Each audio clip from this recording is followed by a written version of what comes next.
Well,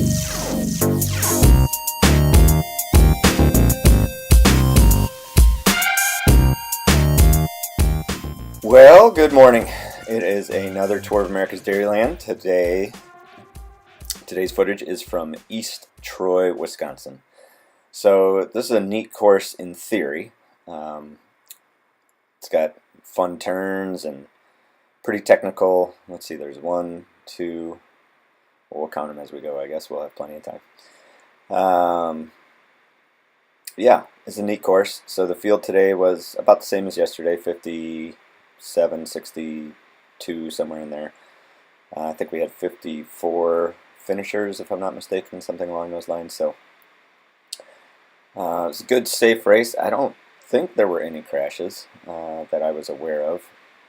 A couple people went off the road here or there, but there's no curb where they went off the road. So that's between turn 1 and 2. I think I caught some footage of that happening. So we'll see that unfold. So in a technical crit course like this, it's, of course, hard to move up. That is for sure. So there's only a couple key places where you can pass. And, believe me, you're not the only one who's thinking about passing in those key places. So the main passing point is right here in the start-finish line. And then on the backside, there's a good stretch. And you can see the course layout. So I didn't see that before. So 1, 2, 3, 4, 5, 6 corner crit. So all that's well and good, but it was an interesting day for me. My power numbers, looking at the ride afterwards, were extremely low, just crazy low. And as you can see there, I forgot my heart rate monitor today, which is a real bummer because those power numbers, my normalized power for this race was only 237. Which to some extent might make sense because there's so many turns and I spent an awful lot of time at the back. But my friend who did the 2-3s race ahead of this had one of his higher power numbers ever. He got a 5th place finish, so that could explain a lot too. But it's just interesting to me that was so. I've actually never ever seen a race since I've started using power with a power number that low. That was every group ride I've ever been on has had a higher normalized power number than this race. So really confusing, and I never felt like this race was easy. So I don't know, maybe something's wrong there, but I doubt it. It's probably right. I just don't have the right frame of mind this week, maybe. So or this day at least. I won't throw out the whole week just yet. So this is the corner between 1 and 2 where you can go off into the gravel. Oh, there they go. A couple guys go off in the gravel. Calm and cool, they bring it back in, no crash, everybody's safe, so that's cool. And then little gappy gap opens up because of that oddity in the line, so I'm gonna close that down. So the big thing with this course, and I don't want to talk about it too much, but I'm probably going to talk about it too much, is the bumps in this course were horrific. Is just such a chewed up piece of pavement, and I'm learning that my hands and wrists are particularly weak compared to a lot of other guys. Because after the race, I talked to a couple people, and no one was having the issues that I'm having. So maybe it's a bike fit issue. I had to switch bikes today, so today I was on my Ridley bike, which is an aero road bike that is running E-tap, and all that worked pretty flawlessly, except a week before the race, I changed my position on the bars. I dropped a spacer, I think about 5 millimeters, and I didn't readjust the angle of the bars. So I think they need to tilt forward a bit if I'm going to bring it down so that I can get under the drops effectively. So that could definitely be it. So I'm going to tweak that today, and I'm going to change my saddle tilt a little bit as well to make up for that 5 millimeter drop. I'm fine with the 5 millimeter drop. That didn't really seem to affect anything, and anything I can do to be a little more aero is not a bad deal, but not at the expense of the amount of discomfort I felt yesterday. So we'll try that. If that doesn't work, then I'll bring the bars back up after today. So the problem I was having was the the pavement was beating me up so bad that my hands had both fallen asleep. So with about 10 laps to go, I literally could not feel the brake levers when I was grabbing them. So that was dangerous. And I really wanted to quit because it was so dangerous. And that was going to be my excuse, that it was so dangerous for me and for the other riders because I couldn't feel my brakes, that I should just quit. But in the end, I did not do that. I really wanted to finish this race, and no small part of that is being able to have the whole footage of the race. So I definitely put a little mind power toward the video stuff when I'm racing, which is good because I think without those cameras running, I probably would have backed off on this race and just let it go. But I didn't, and you know, my self-talk during the race was a little defeating. I was coming up with all sorts of reasons why I don't want to do this race next year.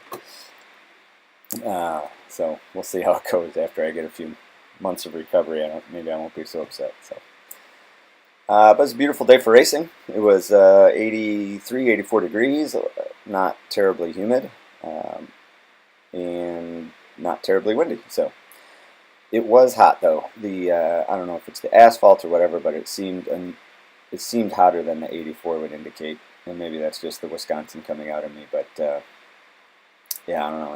It was cooking when you were in the sun. And this course is, you know, there's a couple shady spots here and there, but mostly it's in the sun on asphalt roads.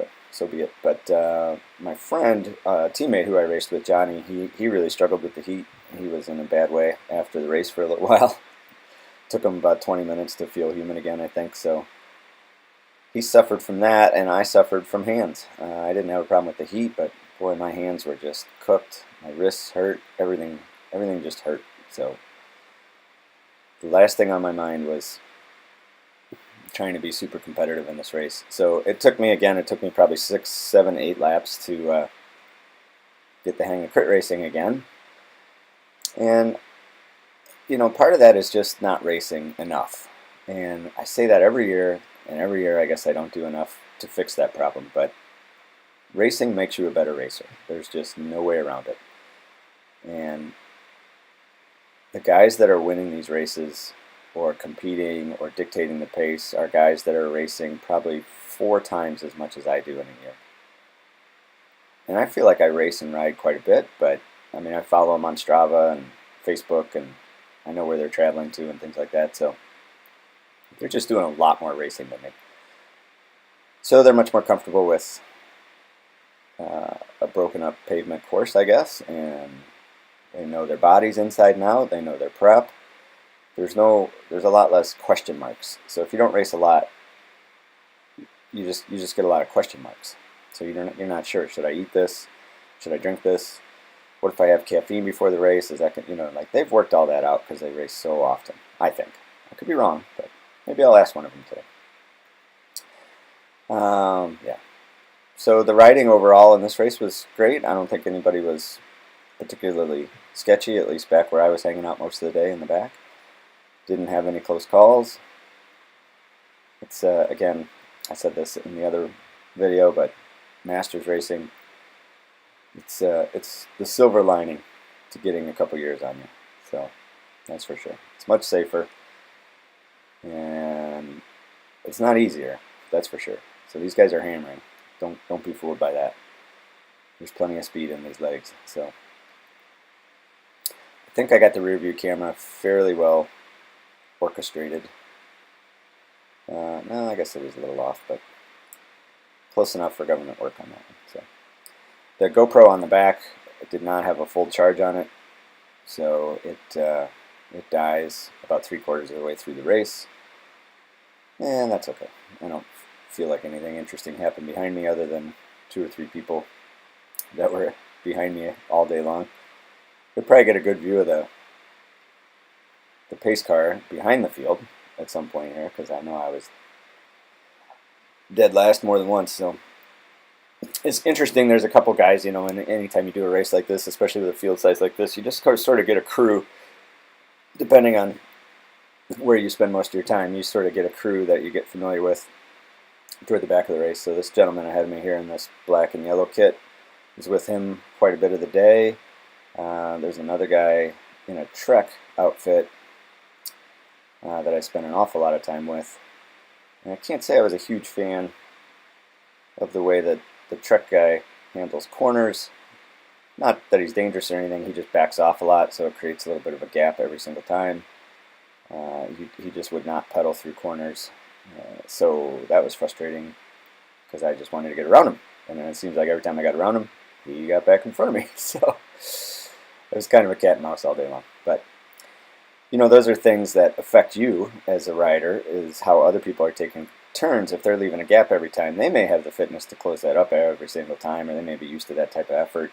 But it's not something I want to spend matches on. So you got to spend a little effort to get around people like that. If they're not able to cut these turns as tight as you need them to, you got to figure out a way to get around that. And I was trying, but I guess I just didn't have the fitness to get the job done. So as far as the race itself, there were 10 riders that went off the front, and I don't know if they've broken off just yet. Seems like we were about a third of the way through the race before they took off. So.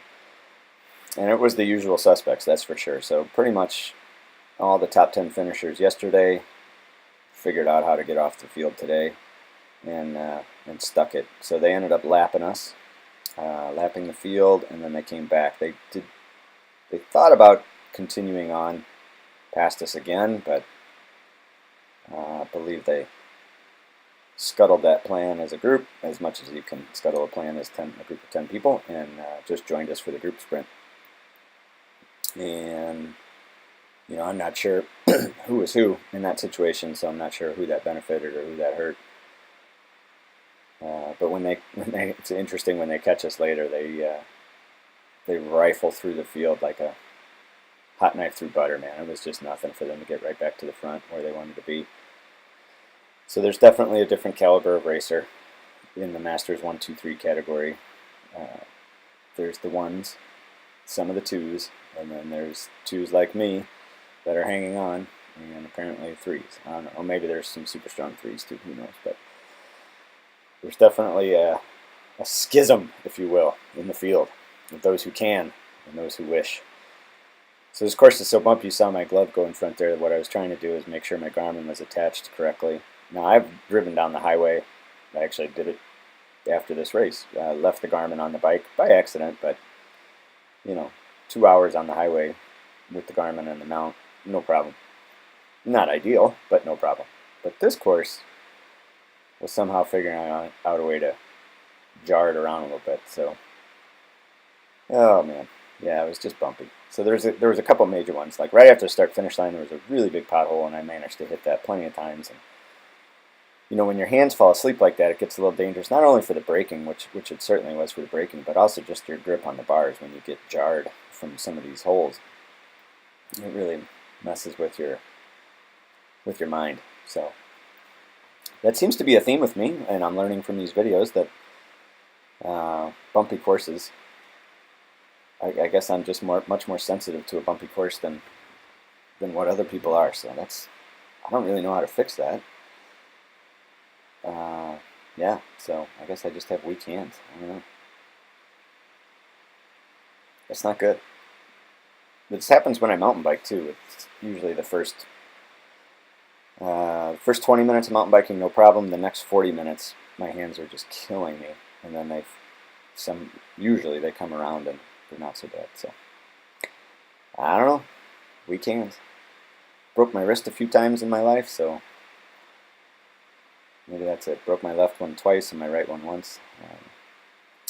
So I talked to our Cliff Bar friend there before the race, and John is in there. I think JC. He said he goes by JC. Maybe if I got the C right, it's some sort of initial like that. But nice guy, big power, tree trunk legs. He did not make the break. Albertus Rolling, I believe, did not make the break as well from Intelligentsia. That is not him, but another Intelligentsia guy. So they were well represented, and I believe Hunter East from the Oklahoma City team, super team as it's referred to, in the ranks, took the victory out of the 10 breakaway riders. So good for him. Carlos, a favorite of the racecast, I believe was 5th. So good for Carlos. It seemed like it would be hard work to go off the front on this course. So this is probably the best breakaway course, or one of the better breakaway courses in the series. That's for sure, just because it's so technical, and once you're away, you're gone. No one's going to pay attention to you once they can't see you. So a lot of people had that on their mind. A lot of people with the power to do it had that on their mind today. So it's interesting. I don't know how that group of 10 rolled off the front or what the situation was there, but my teammate John was further up than me most of the race, and he said he saw it developing, but just didn't reckon there was much he could do about it. And then another friend racer of mine, Mike Budd, had a similar situation. Talking to him after the race, he tried to pull it back once or twice, but just wasn't getting much cooperation because there were so many blockers in the field that had teammates represented in the break, so there was not a lot of interest to pull that back, except for Mike. I believe this is the first, yeah. So this is my friend with the Trek outfit on. I think. Could be wrong. Well, anyway. So I did manage to get up to the front once or twice during the race, and didn't do anything, but we saw some daylight for a minute, so that was kind of fun. Maybe this is one of those times. I think this is it. Oh boy, I have to imagine the field has already left at this point, or that group of 10. So that's Mike, right there, 607. Like I said, he tried to pull that group back a couple times, but didn't have any luck. Wasn't getting cooperation. So there's another group later of 4 that went off from this group, and the peloton pulled them back. So, 10 up the road is disheartening. If you're in the field and you hear that from the announcers, that's most of the money, and the top 10 prestige has flown the coop. So, yeah, I don't know. After that, what do you do? Hang on for some preems, maybe? So here I get up to, close to the front, and you can tell the pace backed off, which is why I'm able to do that. It's, I don't know, I just had a hard time putting the power down and keeping it down. So, but I shouldn't, again, I looked at those numbers and they're just painfully low. I don't know, something seems off. Because this race didn't feel easy. I'm just kind of casually watching my power number too, and there's definitely a lot of times where it's low. But there's plenty of good hits too. There's 800 watts on a straightaway. I imagine I do that more than once. So toward the end, I did have a decent sprint. I backed it off, because sprinting for 30th is ridiculous. But I did want to get out of the saddle and make sure the bike was in good shape, and I still had a little bit of power left at the end. So that was my mission. And I'm not alone there. There's plenty of people that stand up at the back of the field and give it a go. But it was good. So my max power was 1150 or something like that. So on a rested sprint, my max power can easily hit 1400. 1500 is not out of the question. I've hit that a number of times. But after a race, getting to those numbers is not going to happen for me. So 1200 is a pretty good pop at the end of a race if I did that at the end, which I assume I did. So all for naught. The finishing, I don't know, what did I finish? 30 something. Oh, let's check, just for fun.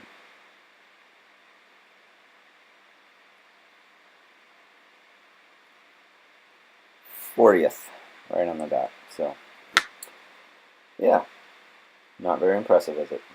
No, it's not. So it was 40th out of 52.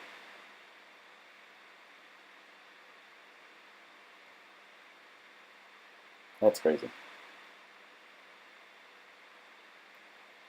Yeah. I was talking to my teammate on the way home, John, and just having the discussion about the sport in general and what it takes to be competitive. And it takes a lot. It's a unforgiving sport. There's no shortcuts in this sport. So either you put the time in and do the hours, or you don't. And the racing too. I mean, doing a ton of hours is one thing at the Masters 1-2-3 group, but it's another thing to have the racing. I'm sure it's the same with the pro group. That's kind of the standard protocol for those guys, is to have all the hours in to be able to call themselves a pro, but it's another thing to have the amount of racing you need to really hone your timing, your pack riding skills, speed in your legs, that kind of stuff. The only way to replicate racing is to race. So now our Tuesday rides in our area that have become difficult, I think are going to pay off. So this is the group of 4. I think I was at the front, and I decided to not do that, and then I'm just going to chill out here for a minute, and somebody's going to take up the mantle to close that group. So it was out of this group of 2. Shortly thereafter, a group of 4 forms, and I thought that 4-man group was going to be in good shape. So I swing off because I am not capable of doing a lot of work at this point. So. There goes. Yeah. All right. So that is the group of 4. Mike and that gentleman in the black and yellow will catch the other 2. Now the black and yellow guy is blocking for a teammate to some extent, so I'm not sure how successful he wants this 4-man break to be.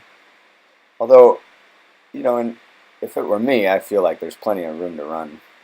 So maybe he just wants to rest for tomorrow and doesn't want to waste energy being in a group to get 14th versus getting 30th. It could not matter less to him. He's got his rider or 2 in the break, and that was his job, and his job is done. So now he's just blocking and chasing moves. So that's what he's doing. So when Mike went up there with that 4-man group, talking to Mike afterwards, he said, yeah, one of the guys was working coming through, but the other one was not. So now this intelligentsia guy is on the same mindset. He doesn't want to pull because they have a group up the road. This is, again, another guy on the black and yellow team that doesn't want to really pull. He's got a guy up the road. And I'm just stuck in the mix, which is fine. I'm not really giving a ton of effort at this point, but again, I spent so much time in the back, I don't necessarily know who's who at this point. So this, I think I know who's blocking and who's working. And in all honesty, it doesn't make that big of a difference to me, because there's zero chance that I'm going to be able to bridge a group or even catch that 4-man group that went up the road. They don't know that. They might think I'm a pretty strong guy, but they are wrong. All right, now I think, oh yeah, can't tell who that is on the front, but he does a good lap here of pulling back this 4-man group. Or do we catch him right here? Oh, it's one more lap, and then we catch him, and they sort of implode, I think. So at this point, my thought is I don't want to be up here, but it's more effort to float back and reattach than it is to just stay in the draft where I'm at. So that's my thought process here. If the guy on front is happy to put in some effort to catch this little 4-man move, then so be it. So there's the 4-man group. We're definitely pulling back some time on them. And we'll be catching them, like I said, after this lap, or toward the end of this lap. So whoever is on the front there, I don't know that person or what team they're on, so I can't see him right now, but that was a pretty good effort. Not sure what their mission was necessarily, but so be it. Well,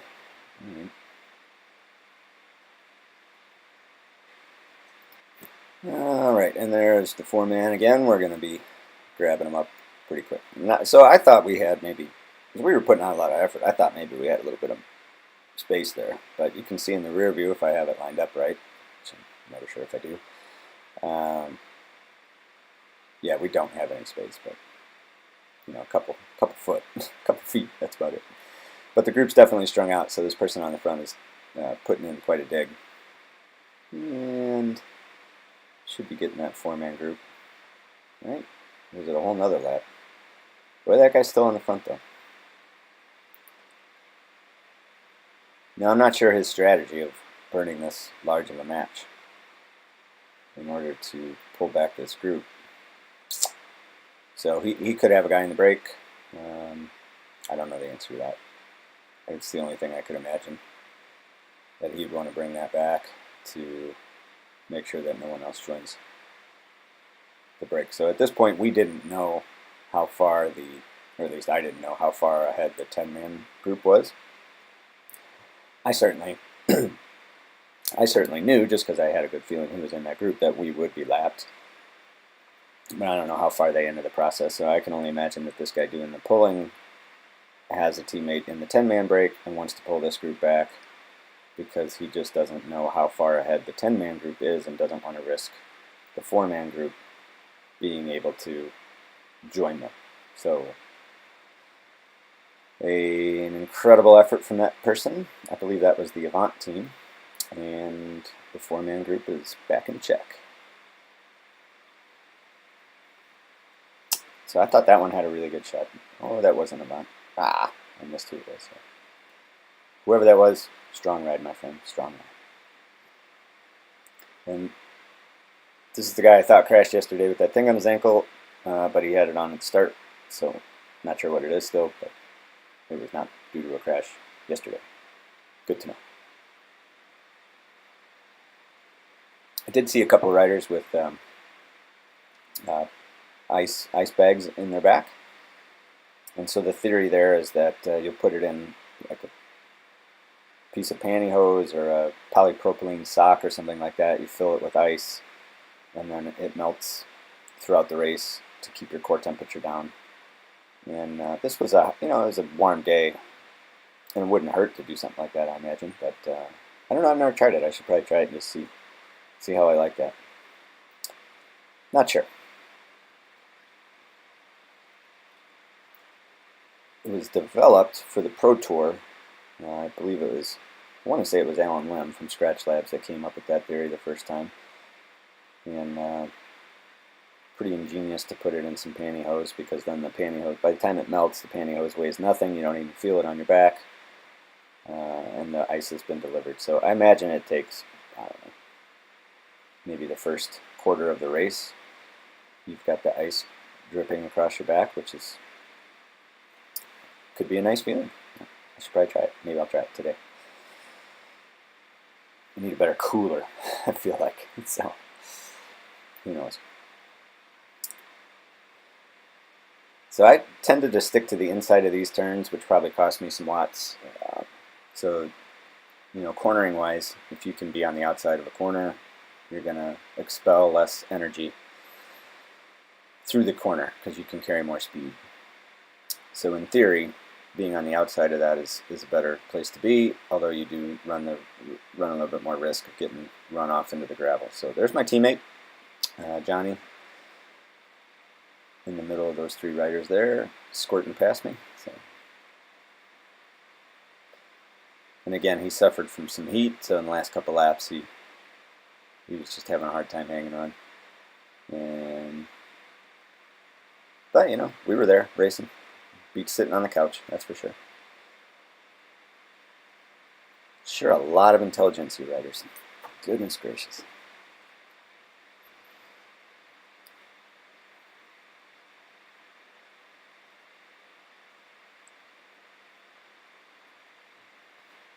So imagine that I started the cameras on the start line, so it's only 1 or 2 minutes off of what the actual race duration is. So I imagine we're about halfway point in the race at this stage. We've lost our rear view camera because the battery died. Because I have to say, GoPro cameras are just strange the way they approach things. So I had the camera plugged in all last night, but I forgot to turn the camera on to tell it to charge, I guess. Just plugging it into the wall won't charge the battery. You have to plug it into the wall, and then turn it on, and then it'll start charging. Strangest thing. The GoPro organization is interesting.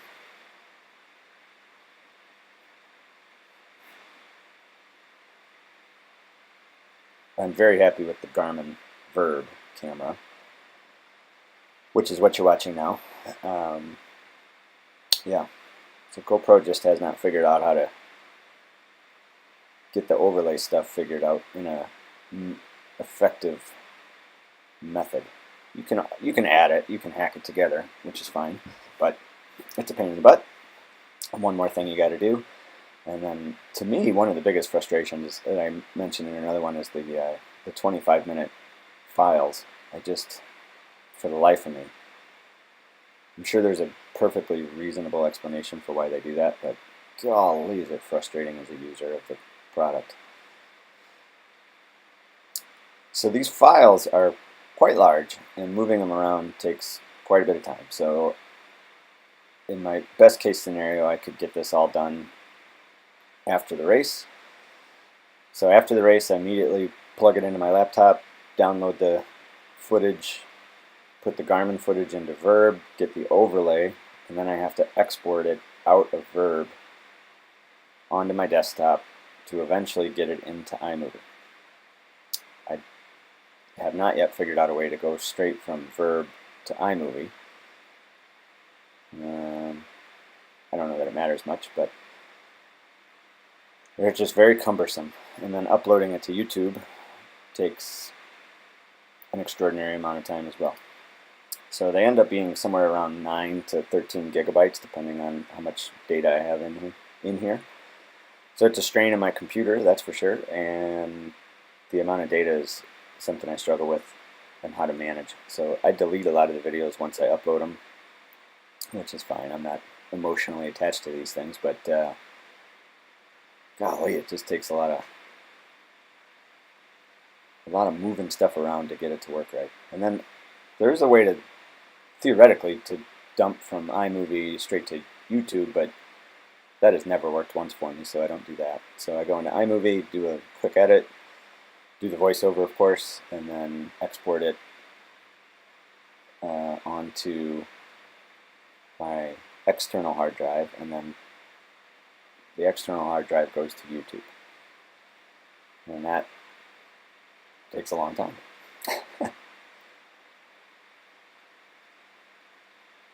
So going into this race, my legs felt really good. I didn't feel sore from the day before at all. Felt great. So I expected, I've been on this course before and I've never had a great time. So I've decided that this course is not good in my brain, which is unfortunate because the results are exactly what my brain dictated they would be to me. So the Grafton race today, I've had a little more success on that race, so hopefully I can get my head on straight and have a good race. So we'll see how that goes. But a lot of the recovery from this race, I'm doing this the next morning, the voiceover the next morning, and my legs are definitely quite a bit more sore than they were after the first race, even though this race has, again, not a hint of a hill, which is nice for us flatlanders, but my legs were pretty sore from this. And it could be the different bike, a bike I haven't spent tons of time on this year. I did get a phone call yesterday from Campagnolo to try to help me fix my shifting problem. So I got to call him back on Monday and see if we can get that sorted, or if I need to send it back for warranty, or whatever the story is. But I can tell you that I'm, at this point, not a fan of the Campy EPS system versus SRAM ETAP, which is on this bike, or Shimano Dura Ace, which is on my cross bike, Di2 Dura Ace. Of all those, and I've spent numerous hours with all those bikes, I have to give the tip of my hat to the ETAP. It's just intuitive, simple, it's fairly idiot-proof, and being wireless, I think, is pretty awesome. Although I don't think the bike manufacturers have necessarily caught up to that, so I'll look forward to that in the next year or two when people start making more SRAM ETAP specific bikes, because I think there's some more design elements that could be had in the frame, taking advantage of the wireless aspect of the drivetrain. And you'll see that too on some of the new Madone is really cleaned up. It doesn't require an E-tap by any means, but again, it's got ports and junction boxes and holes cut in the carbon to be able to accommodate wires for the Di2. So if they were to design that bike completely around SRAM E-tap, I think they could even generate some more incremental improvements. So I did see, speaking of bikes, bike porn, I did see a new BMC road machine yesterday on the side of the road, and oh man, that thing is awful good looking. So it's very similar to the Madone, the new Madone, the Aero Madone, whatever you want to, I don't know the nomenclature of Trek, but in any event, it's really, really pretty. And if you got disc brakes, I'm not sure I would do disc brakes, but that's just me.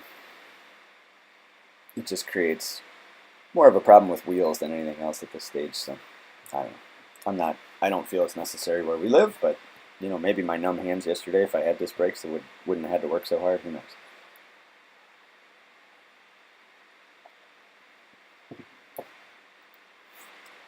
It's definitely not the bike. I can tell you that much. As long as the bike works, which this one does, you can't really blame the bike. So, well, that's the BMC. Is that it? Nope, that's a Trek. Okay. Anyway, the BMC looks just like that, even red and everything.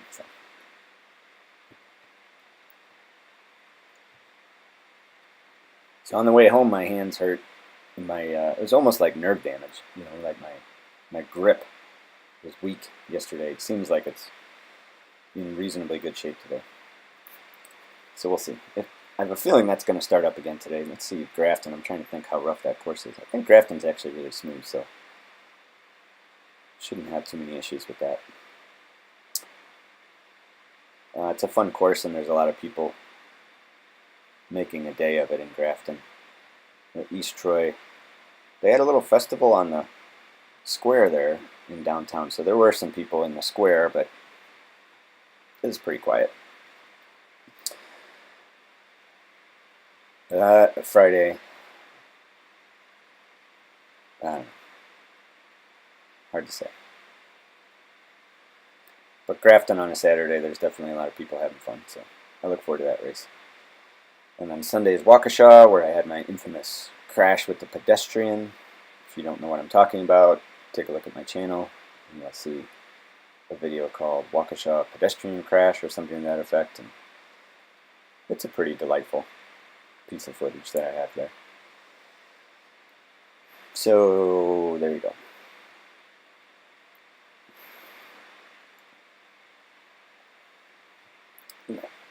Now again, this is a difficult commentary to do because I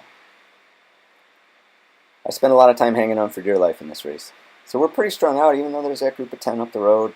We are just, we spent a lot of time in straight lines in this race. And a lot of that is because all these turns, so it just sort of naturally straightens this out. So that's a good and bad effect, right? So the safety of the race is improved, even though it wouldn't seem like it. With 6 corners, you feel like, oh, it's going to be sketchy or something like that, but it's actually quite a bit safer because it just stretches everything out. A 4-corner flat course like we had yesterday in Kenosha, there's a lot more opportunity for people to be in the mix. So we had a lot more argy-bargy, to borrow a term, going on yesterday, and today was really smooth. And part of that too is first day toad stuff. There's always jitters, emotions, crashes, nerves, all kinds of things in the mix on the first day of the Toad series. And so over the weekend, you'll kind of get a resurgence. So today and the Saturday race, there'll be a little bit of a resurgence of that type of argy-bargy, I would assume. And then Sunday, similar. And then Monday through Friday is really pretty quiet because it's only the people that are doing the full series generally show up for those races. So by then we have a good feeling of who each other are and how we ride bikes and things like that, so it helps. Now my schedule for the week is interesting. I have to, I'm probably going to end up missing Monday just because I have to do something immediately after the race, and I don't trust that I could get back to Appleton from that race in time to do my teaching class at 6 o'clock in Appleton, so I might still do it, I'm not sure. I'm definitely missing Tuesday, Schwartz Park, because that course is just way too hard for me and I could use the rest anyway. And then Wednesday apparently is Port Washington, which has a similar course. They threw that course in last year, I believe, so I've never done that. So part of me wants to go just to see what it's all about, but apparently there's a pretty good hill in that Wednesday course as well that might be a problem. I will probably do the Wednesday course because I'm pretty sure I'm going to have to skip the Monday course. You might not get full footage on that Wednesday race, I'm just going to tell you that. My weight is down this year, but hills are still not friendly to me.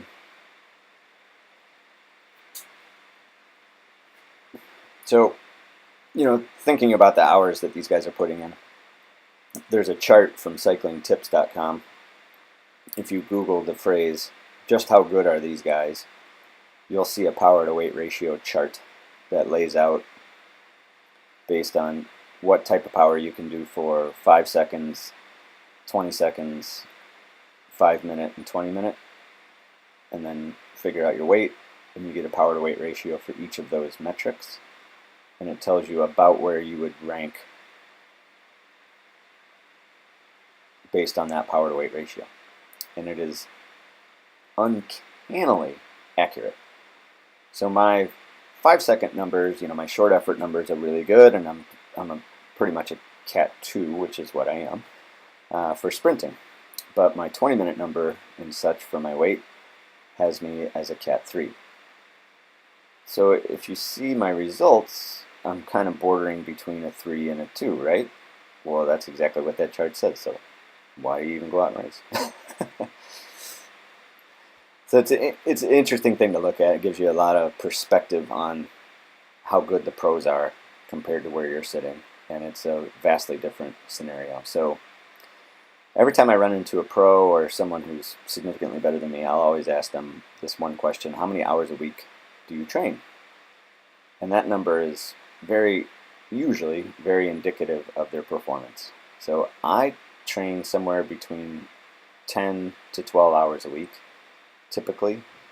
Some weeks a little heavier, and plenty of weeks less. So I don't know, let's just say 10. 10 hours a week. And that is not enough to be a full-fledged Cat 2. Not even really there. So the 12-hour weeks gets me to maybe a Cat 2, but in order to be competitive in this field, my guess is that I would be needing to do 16 hours a week, pretty much week in and week out. And then I just feel like racing is an important part. So that guy has a flat, right? Something, or his chain fell off. That's what happened to him. So there again, I struggled with the decision making. I mentioned this in yesterday's race too. I see a guy dropping back like a brick, and all I can do is stare at him. Well, get out of the way. So it's interesting how slow your brain works when you're pegged.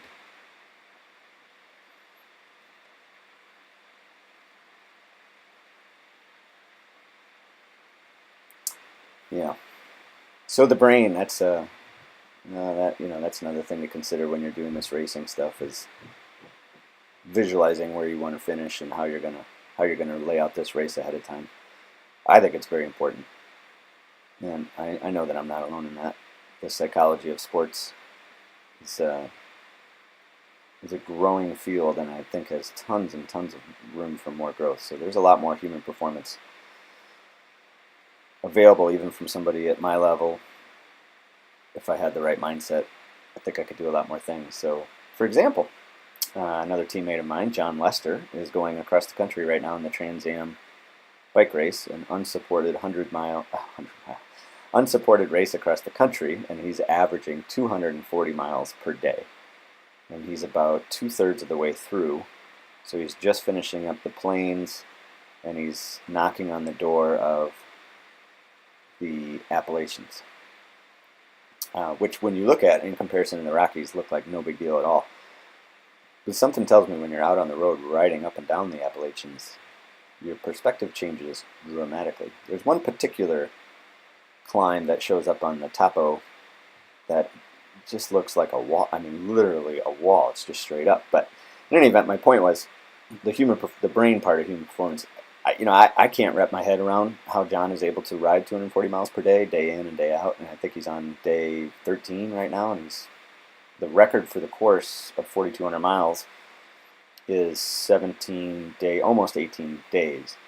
And John's within striking distance of that record. Now, the person who's in first place right now is 200 miles ahead of John and doesn't appear to be weakening. So, hats off to Evan.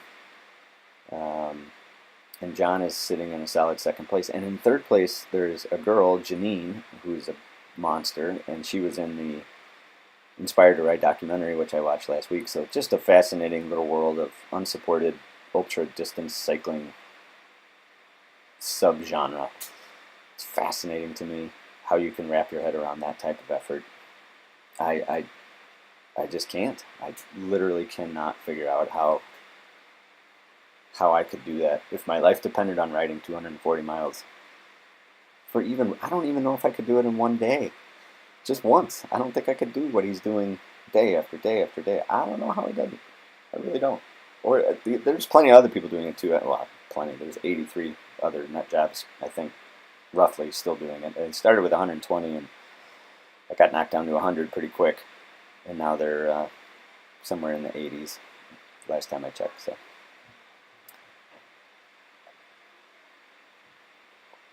Yeah.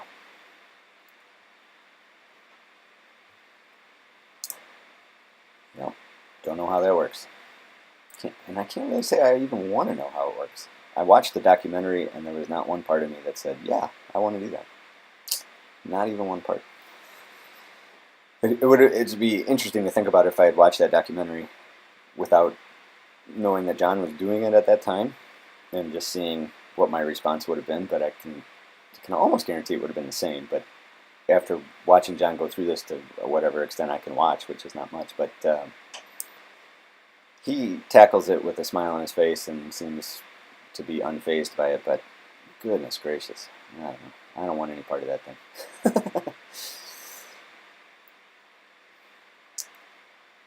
All right.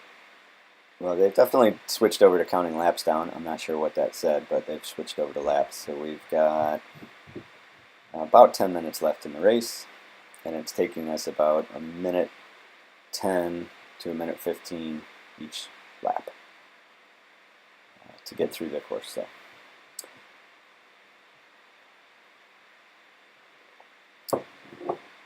I feel like that this Trek gentleman, this is about the time in the race where we start going back and forth. I'm sure he didn't even notice me, but I'm trying to get in front of him because I don't want to get gapped in all these corners. But we'll see if we get a view of that, and then I can kind of analyze what I think, in my estimation, what he could do better to not have to gap every single one of these corners. But just my opinion.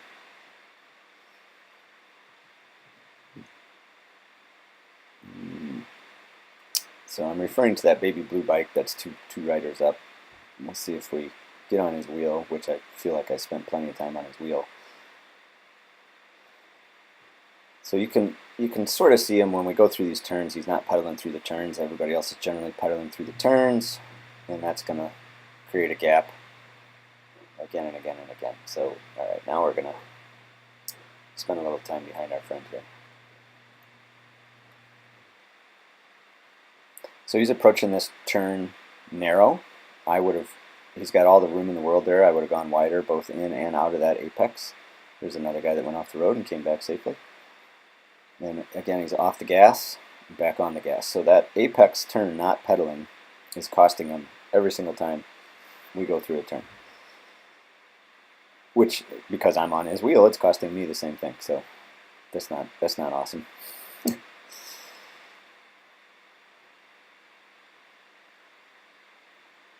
So everybody else is pedaling, and this guy's freewheeling, which is cool if you want to brake, but you're just going to have to pay for it in a second. So I'm not sure that you really. I am sure that you don't benefit from that. You're better off just keep spinning your legs. That's not the right way to go through a corner. Plain and simple. at this level, you should be very comfortable going through the apex of a turn and pedaling your bike and not leaving a gap every single turn. It just really wears on you after a while. So maybe he finished way ahead of me. I have no idea, but he's not somebody that I enjoyed being behind, that's for sure, just because of that reason. Now, I think this guy does the same thing, the black and yellow kid ahead of me. He goes wider, which is good. Let's see, my Trek friend will be back here in a second. I just couldn't figure out a way to get away from him.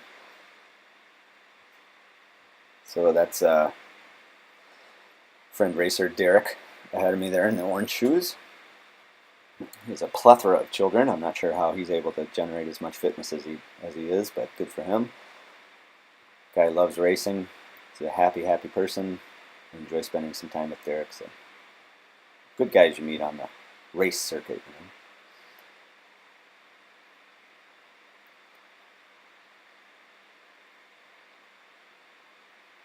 know. Right.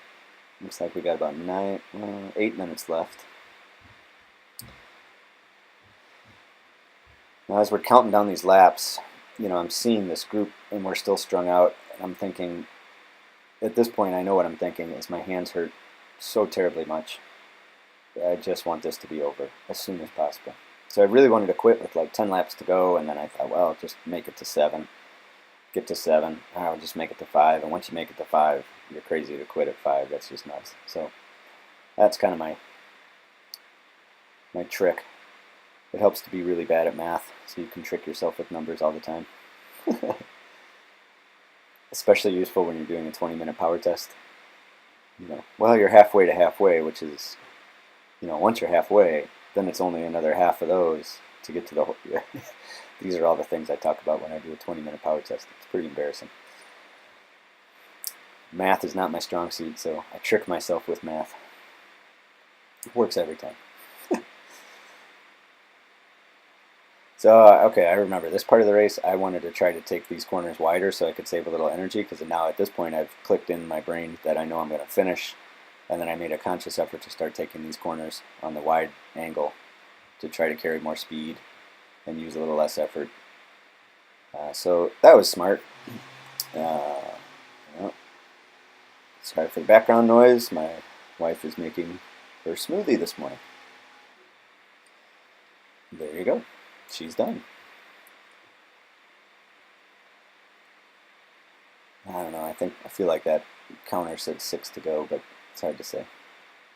It's a digital lap counter in the upper right-hand side. So here's our truck friend again. Let's see what happens. Not pedaling. Still on the insides of these turns.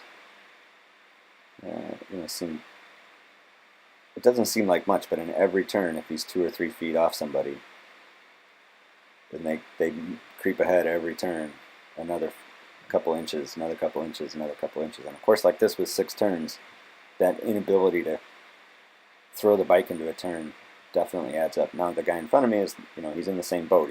He takes turns the same way. They're like carbon copies of each other. Safe, you know, I have no knock on them. I'm not trying to be rude, but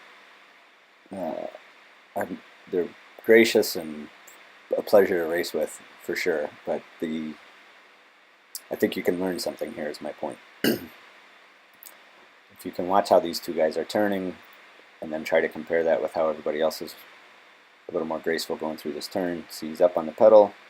The black and yellow guy went through at that time. That's good. But the Trek guy definitely backed off, and now he's got to make up that 1.5 gap, 1.5 gap, 1.5 gap, 1.5 gap, every single turn. That just starts to wreck you after a while. So, you know, I've said it before, kart racing is all about efficiency. Who can get through this course as efficiently as possible?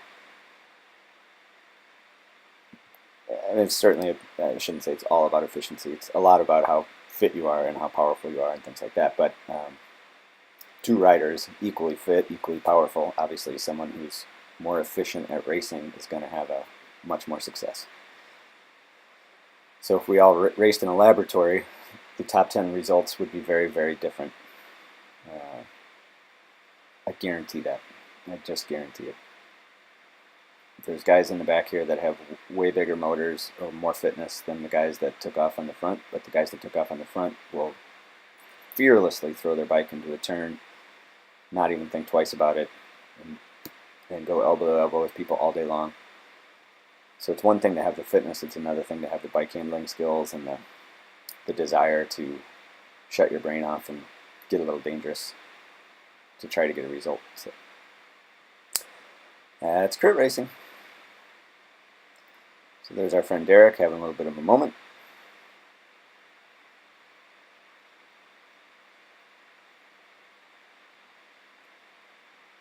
And now I know there's not very many laps left at all. I think this is, I bet, 2 to go if I had to imagine.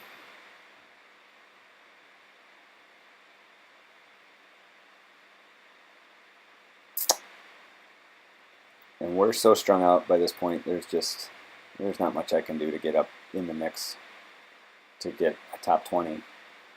And again, my hands hurt so very, very much that I honestly couldn't have cared less. I just want to finish this race. I think with this amount of laps to go, I did have a thought of like, well, okay, get a good sprint in, make sure the bike works, make sure you can sprint. But in terms of trying to get a result, it was not a big deal. And, you know, the best I could have gotten was 11th. Like, nah, who cares?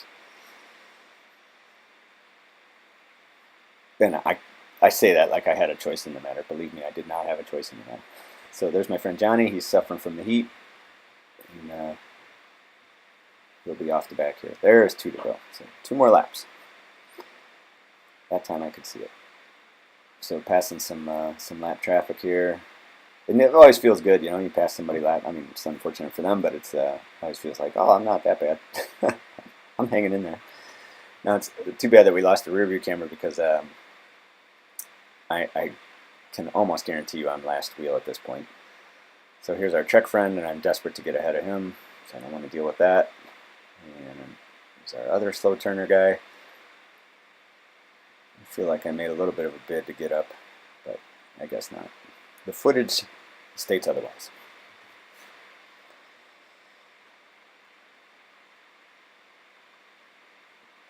Taking wide turns, this is good.